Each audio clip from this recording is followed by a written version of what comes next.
Mais uma obra. Pode acompanhar aqui, o pessoal tá fazendo telhado aqui na cidade de Altinópolis. Ô, Miranda! Preparando o oitão? O oitão para preparar, estamos começando a soltar a madeira pesada. É isso aí, ó. Então preparado, tá começando a soltar as madeiras mais pesadas pra reformar o telhado, ó. Quer comprar casa própria? Ó, nó do Tube.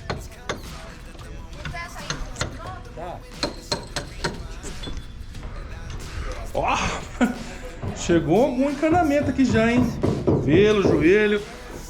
Sala e cozinha, o pessoal já começou a caprichar no reboque. Essas paredes assim, que o reboque não tá lisinho, é porque vai receber o revestimento da cozinha, né?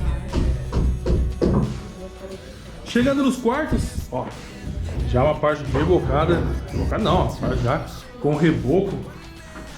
O telhado o pessoal tá finalizando em cima, justamente para não dar esses problemas de chuva.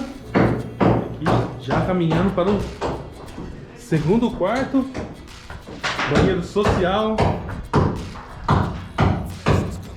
E é isso. Ó, vendo esse barulho? Esse barulho aqui, ó. Esse é barulho de sonho sendo construído.